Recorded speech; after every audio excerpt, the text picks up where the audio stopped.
ìbẹ̀rùbojo ó ti fẹ́ mú gbajúgbajà sọ̀rọ̀sọ̀rọ̀ orí rédíò ìpínlẹ̀ Ọ̀yọ́ ní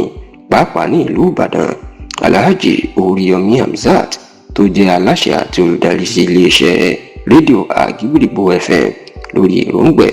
láti di ẹni àkọ́kọ́ ní ìpínlẹ̀ Ọ̀yọ́ ní ọdún tó ń bọ̀ yan láti di gómìnà ìpínlẹ̀ Ọ̀yọ́ tó sì jẹ́ pé bí ọ̀kan lára àwọn olóṣèlú tó jẹ́ ọlọ́pàá tẹ́lẹ̀ bó ṣe ti darapọ̀ mọ́ ẹgbẹ́ òṣèlú Accord Party láti jọ jà pẹ̀lú sí tíkẹ́ẹ̀tì gómìnà ẹgbẹ́ òṣèlú Accord Party ní ìpínlẹ̀ Ọ̀yọ́ a gbọ́ pé ó ti ń jẹ́ kí ẹrù kó máa bá Oríyọmí Hamzat àti àwọn olólùfẹ́ àti alátìlẹyìn ẹ̀ pé ó ṣeé ṣe kí ọkùnrin náà kó wá gba tíkẹ́ẹ̀tì gómìnà ẹgbẹ́ òṣèlú Accord Party kó wá gbà á mọ́ ẹ lọ́wọ́ ẹ rántí pé òòdù ni Oríyọmí Hamzat kì í ṣe àlùmọ̀ àfọlùkù pàápàá bàbá ń sọ̀rọ̀ nípa iṣẹ́ sọ̀rọ̀sọ̀rọ̀ ní ìlú Ìbàdàn ní ìpínlẹ̀ Ọ̀yọ́ ohun tó sì tún wá jẹ́ kí òkìkí Oríyọmí Hamzat kó gbé jáde òun ni bó ṣe ń jà fún ẹ̀tọ́ àwọn ọmọnìyàn tí ó máa ń gbógun ti àwọn alágbára tó bá ń fìyà jẹyàn ìṣẹ̀lẹ̀ tó wá gbé ògo Oríyọmí Hamzat jáde jù ẹni tí ikú ọ̀dọ́mọkùnrin kan Timothy Adégòkè tó kú sílé ìtura Hilton Hotel tó wà ní ìlú Ilé-Ifẹ̀ ní ìpínlẹ̀ Ọ̀ṣun tó jẹ́ ilé ìtura máyẹ̀lẹ̀ Yorùbá olóyè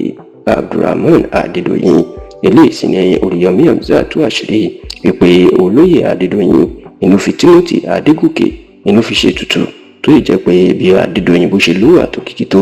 Oríyọmí Hamzat ó bá ṣe ẹjọ́ náà débi pé ilé ẹjọ́ ó dájọ́ kú fún olóyè Abdulrahman Adédoyin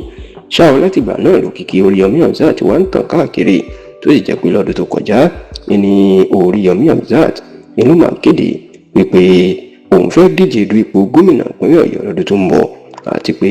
tóun bá di gómìnà òun yóò yí ìpínlẹ̀ Ọ̀yọ́ padà ayé gbogbo àwọn ọmọ ìpínlẹ̀ Ọ̀yọ́ yóò sì dára Oríyọmí Hamzat ó ṣe ìkéde yìí lẹ́yìn tí àwọn ẹgbẹ́ kan tí wọ́n pera wọn ní Ọ̀yọ́ ń pè ọ́ tó ti bẹ̀rẹ̀ sí ní máa bẹ Oríyọmí Hamzat pé kó wá ṣe gómìnà ìpínlẹ̀ Ọ̀yọ́ nítorí pé òun làwọn fẹ́ òun làwọn sì mọ̀ pé ó lè ṣe dáadáa tó yìí jẹ́ pé ọdún tó kọjá ìní Oríyọmí Hamzat ìlú jẹ́ ìpè wọn kódà tó lọ darapọ̀ mọ́ ẹgbẹ́ òṣèlú Accord Party ṣá o ní báyìí ẹni tó jẹ́ kọmíṣánná ọlọ́pàá ìpínlẹ̀ Èkó tẹ́lẹ̀ tó ti fẹ̀yìntì báyìí èèyàn ọ̀gbẹ́ni Abdulfatai Owóṣeni tó tún jẹ́ olùdámọ̀ràn lórí ọ̀rọ̀ ètò ààbò ìpínlẹ̀ Ọ̀yọ́ fún gómìnà Ṣèyí Mákindé ó ti lọ darapọ̀ mọ́ ẹgbẹ́ òṣèlú Accord Party báyìí ó ti kúrò ní ẹgbẹ́ òṣèlú PDP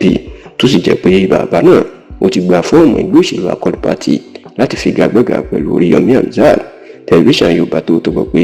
ọ̀rọ̀ tí ń bọ Oríyọmí àti àwọn alátìlẹyìn ẹ̀kan lẹ́rù ìpè ó ṣeé ṣe kí àwọn alágbára kan tí wọ́n ti owó ṣe ní lẹ́yìn láti gba tíkẹ́ẹ̀tì gómìnà ẹgbẹ́ òṣèlú Accord Party mọ́ Oríyọmí Hamzat lọ́wọ́ wọn ló ṣeé ṣe kẹ́rù Oríyọmí Hamzat kó ti máa bá àwọn alágbára kan kó sì jẹ́ pé àwọn ló ti owó ṣe níwá sínú ẹgbẹ́ òṣèlú náà